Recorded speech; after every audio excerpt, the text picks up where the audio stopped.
Galactic Unification, Chapter 2. The Unification Mandate, Part 3, Operation United Front. The immediate aftermath of the Xylosian arrival was chaos, a maelstrom of terror and destruction that threatened to consume humanity whole. Yet, in the heart of that pandemonium, an improbable seed of order began to sprout. The sheer, overwhelming nature of the threat had a peculiar effect.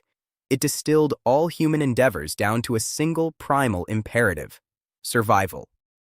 This singular focus began to erode the deeply ingrained structures of national division and political rivalry, forcing a radical reevaluation of global priorities. It became starkly, painfully evident that the old ways of operating, the decades spent posturing and competing, were not merely ineffective. They were actively suicidal in the face of an enemy that perceived Earth as a mere resource to be plundered. It was in the bowels of reinforced command bunkers, amidst flickering holographic displays and the acrid scent of ozone from damaged circuitry, that the first whispers of a radical new idea began to circulate. The traditional channels of international diplomacy, already strained to their breaking point, proved utterly inadequate. Calls for assistance, once routed through elaborate diplomatic protocols and lengthy negotiations, were now desperate, fragmented pleas broadcast across any functional communication frequency.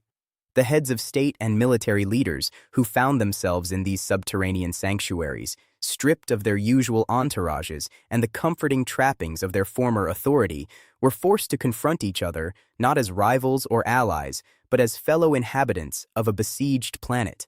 The arrogance of national sovereignty seemed absurd when entire continents were being systematically ravaged. The pride of individual military might paled in comparison to the sheer, unassailable technological superiority of the Xylosian fleets. The impetus for formalizing this nascent collaboration came not from a single visionary, but from the collective, crushing weight of shared experience. General Eris Thorne, a gruff but highly respected strategist from the fractured remnants of the United States military, found himself in an emergency holographic conference with Admiral Anya Sharma of the Indian Navy and General Jian Li of the newly formed People's Republic of China Defense Force. Their initial exchanges were tense, tinged with the historical distrust that had long defined their nations' relationships. Yet, as Thorne presented irrefutable data on Xylosian orbital superiority and the alarming speed with which they were overwhelming planetary defenses, a grim understanding settled among them. Sharma spoke of her fleet's valiant but ultimately futile attempts to engage Xylosian scouts, their advanced torpedoes sparking harmlessly against alien energy shields. Li detailed the devastating effectiveness of Xylosian ground assaults, their bioengineered shock troops tearing through fortified positions with chilling ease. The grim arithmetic was undeniable. Independently, each nation, each military force was doomed. United, however fractured and desperate, they might stand a ghost of a chance. This realization coalesced into a bold, unprecedented proposal. It was Thorne, his voice rough with exhaustion and a desperate resolve, who first articulated the concept that would eventually become known as Operation United Front. "We are bleeding out one limb at a time," he declared, his holographic avatar projecting a stark map of global Xylosian incursion zones. "Our individual strengths are now mere specks of dust against their hurricane. We must pool everything, every ship, every factory, every scientist, every soldier, every scrap of advanced technology, every experimental weapon, every piece of intelligence, no matter how classified or how sensitive. We must create a single, unified command structure, a singular will to fight. For the duration of this crisis, national borders, national priorities, national pride, they must all become secondary to the survival of the human race." The proposal was met with stunned silence, followed by a torrent of urgent questions and inevitable objections.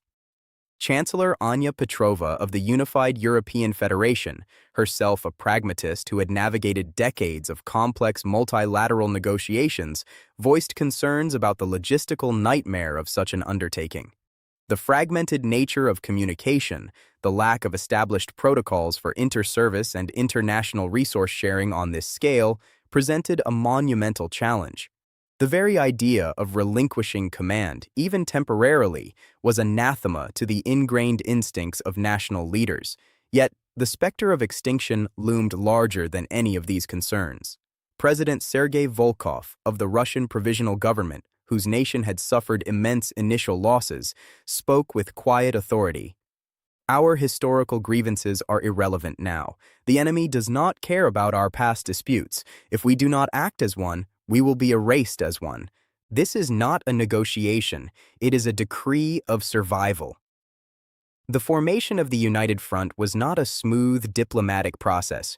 It was a hurried, often acrimonious series of emergency summits conducted in hardened underground facilities, in secure orbital stations, and via the few remaining high-bandwidth interstellar communication relays. Representatives from every major surviving power, from the disparate factions of the former United States and the unified European Federation to the newly consolidated Chinese Republic and the resilient Russian Provisional Government, converged. Even leaders from nations previously considered minor players, such as the resilient South American Alliance and the resurgent African Union, were brought into the fold. The criteria for inclusion were simple: capability and willingness to contribute to the common defense. National sovereignty, the bedrock of human civilization for millennia, was not abolished, but rather suspended. A provisional global council was established, its mandate absolute for the duration of the Zalosian conflict. This council, operating under the code name Operation United Front, was an amalgamation of the world's most brilliant minds and most experienced military leaders. Its members were chosen not for their political affiliations or national origin, but for their proven expertise and their unwavering commitment to the unified cause. General Thorne, initially a proponent of the concept, found himself appointed as the Supreme Allied Commander, a role he accepted with a heavy heart and a steely resolve. Admiral Sharma was placed in charge of naval operations, tasked with coordinating the disparate remnants of global naval power to patrol the oceans and establish vital supply lines. General Lee took the helm of terrestrial ground forces, tasked with organizing planetary defenses and coordinating counterinsurgency operations against Zalosian ground incursions. Dr. Evelyn Reed, a brilliant astrophysicist who had previously led NASA's deep space observation programs, was appointed as the chief scientific advisor, her role being to spearhead the effort to understand Zalosian technology and identify potential weaknesses. The sheer scale of the undertaking was staggering.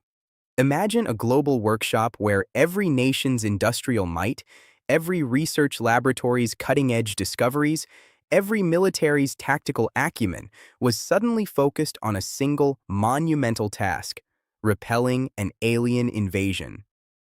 The former rivalries in aerospace technology between the United States and China were channeled into a joint effort to design and deploy advanced atmospheric fighters capable of challenging Zalosian aerial superiority. European fusion power research, once spread across multiple national projects, was consolidated to provide the immense energy required for planetary defense grids and the development of exotic weaponry.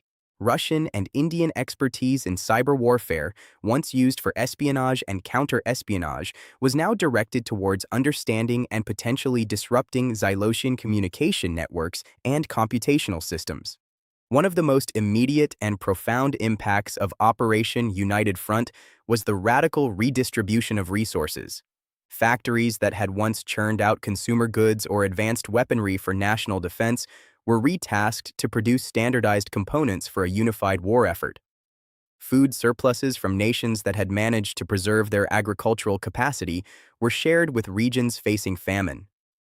Medical supplies and personnel were dispatched across continents, overcoming pre-existing logistical barriers with a newfound urgency. The vast, often redundant military infrastructures of the pre-invasion world were streamlined and integrated. Naval yards began producing not just their nation's traditional designs, but a standardized class of warship built to specifications determined by the United Front's engineers. Airfields were transformed into hubs for multinational air wings, where pilots from former enemy nations trained and flew together. The establishment of the United Front was not merely a military or industrial undertaking, it was a profound psychological and societal shift. For the first time in recorded history, humanity was forced to shed its tribalistic divisions and embrace a collective identity. The propaganda machines that had once amplified nationalistic fervor were silenced, replaced by a unified message of resistance and shared destiny broadcast across all available media. The concept of humanity moved from the realm of philosophical ideal to that of an immediate existential necessity. The leaders who sat on the United Front Council understood that their success depended not just on military might or technological innovation, but on the ability to inspire hope and galvanize a planet united by fear. Yes, but also by a nascent sense of shared purpose. The early days of Operation United Front were a race against time. The Zalosians were relentless, their advance across the globe a testament to their strategic planning and overwhelming power. Yet, within the hallowed halls of the United Front command centers, a new kind of conflict was brewing, the desperate, exhilarating struggle to overcome human limitations in the face of an alien threat. Scientists worked around the clock, poring over salvaged Zalosian artifacts, their minds pushed to the absolute limits of their endurance. Engineers devised ingenious solutions to problems that, just weeks before, would have been considered insurmountable. Soldiers, drawn from every corner of the globe, trained side by side, their initial hesitations melting away as they witnessed the courage and dedication of their comrades from lands they had once been taught to distrust. The formation of this global council was a monumental achievement, a testament to humanity's capacity for adaptation and resilience. It represented the first true step towards a unified humanity, a species finally forced by an existential crisis to look beyond its internal divisions and recognize its shared place in the cosmos. The war against the Zalosians had, in a perverse twist of fate, become the crucible in which a new, unified human civilization would be forged. The old world, with its petty squabbles and its self-imposed barriers, was irrevocably shattered. In its place, a new era was dawning, an era defined by a singular, unwavering purpose: to survive and to ensure that humanity, as a species, would endure. The very notion of us versus them had been redefined on a cosmic scale, and the us was now every single human being on Earth, standing together against the unimaginable. This was the birth of a planetary consciousness, a unified will to exist, born not of idealism, but of absolute, undeniable necessity. The formation of the United Front was more than just a political or military alliance.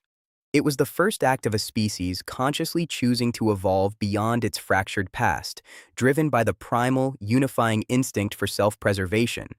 The echoes of this momentous decision would reverberate through the nascent human diaspora for millennia to come, a stark reminder of the day humanity finally came together, not for conquest or profit, but for the sheer, desperate fight for its own existence.